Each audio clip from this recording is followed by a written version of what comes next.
Hey guys, welcome back to another video, and if you're new here, my name is Edward Smith and welcome to my YouTube channel. And in today's video, we're going to be looking at the top 3 best budget 49 Key Midi keyboards that you can get in 2021.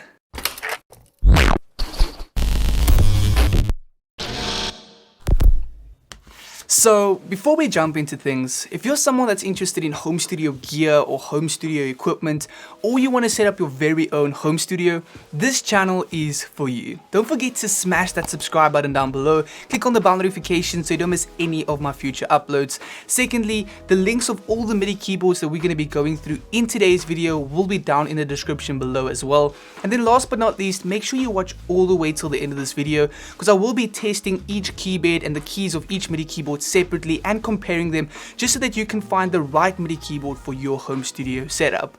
But without any further ado, let's get into this video and have a look at what these MIDI keyboards are all about. The first MIDI keyboard that we're gonna have a look at is the Nektar SE49, which is the cheapest 49 key MIDI keyboard actually worth purchasing under $100. Costing around 79 bucks, this MIDI keyboard comes in a black and red design that fits perfectly in any home studio setup. In terms of features, the SE49 comes with all the standard transport buttons, including an octave up and down, transpose up and down, and pitch and modulation wheel. This MIDI also comes with a USB cable for easy setup and a volume fader, which is always a great addition. In terms of build quality, the Nektar SE49 is pretty solid, and even though plastic, the keys feel decent and overall the product should last a good amount of time. The SE49 also comes with Bitwig 8-track software, which is a great addition for any beginner producers. The next MIDI keyboard that we're gonna have a look at is the Samson Carbon 49, which is one of the most popular budget 49 key MIDI keyboards on the market today. Costing around $90, this MIDI keyboard comes in an all-white design that looks super clean. In terms of features, the Carbon 49 comes with all the standard transport buttons, including an LED screen, volume fader, and edit function. This MIDI also comes with a USB cable for quick connection and a MIDI out for older setups. In terms of build quality, the Samson Carbon 49 is very solid. The keys feel good for the price and the overall durability is good too. This MIDI controller also comes with free contact VST instruments, which is always a great addition. And the final MIDI keyboard that we're gonna have a look at is the Alesis Q49 MKII, which is the newest budget 49 key MIDI controller released only a few weeks ago. Costing around $110, this MIDI keyboard comes in an all-black design that looks simple and straight to the point. In terms of features, the Q49 comes with all the standard transport buttons, including a record, play, and stop function. This MIDI also comes with a USB cable for easy setup and a volume fader, which is always a great addition. In terms of build quality, the Alesis Q49 is okay, and even though plastic, the keys feel good and overall the product should last a decent amount of time.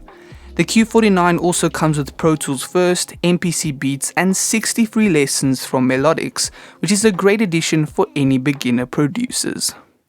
So now that we've gone through each MIDI keyboard in terms of overall build quality, features, and additional software, it's time to move on to the most important part when picking a MIDI keyboard for your home studio setup, and that is focusing on the feel of the keys and the overall key bed in general. And starting off with the Nektar SE49, I have to say that if you are a piano player, you are not going to be impressed with these keys. The key feel is not great at all, and yes, you are paying around $80 for this MIDI keyboard, so if you are looking to get a cheap budget 49 key MIDI keyboard just for extra keys, maybe for music production, maybe for melodies, or just starting to kind of figure out how a piano works, then it could be a decent option. But if you already have a MIDI keyboard that has better keys than this, or you might even be used to a piano or something like that, then this MIDI keyboard is not going to be very impressive when it comes to key feel. Moving on to the Samson Carbon 49. In terms of key feel and general key bed, I have to say that it's definitely a lot lot better than that of the Nektar SE49.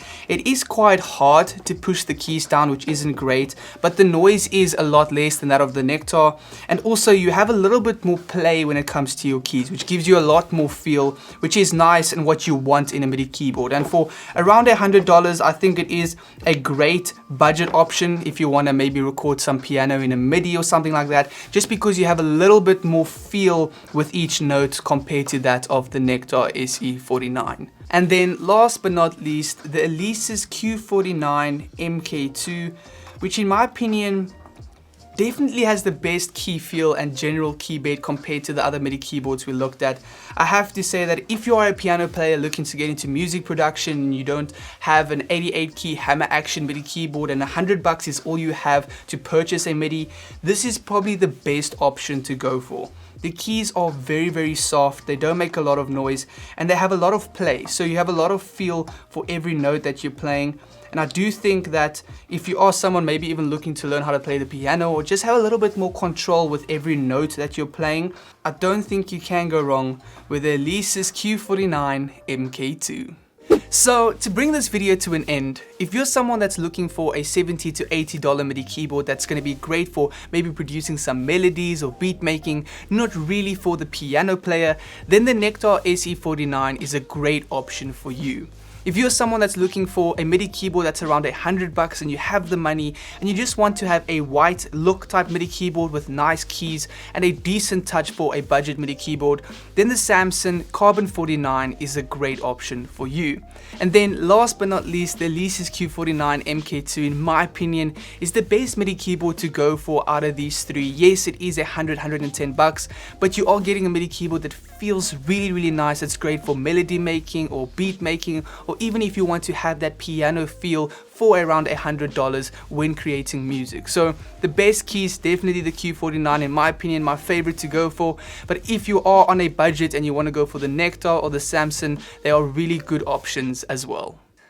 So that brings this video to an end of the top 3 best budget 49 key MIDI controllers that you can get for around $100 in 2021. Just a reminder, the links of all these MIDI keyboards are down in the description below. If you have any questions, just leave a comment down below and I'll try and get back to you as soon as I can.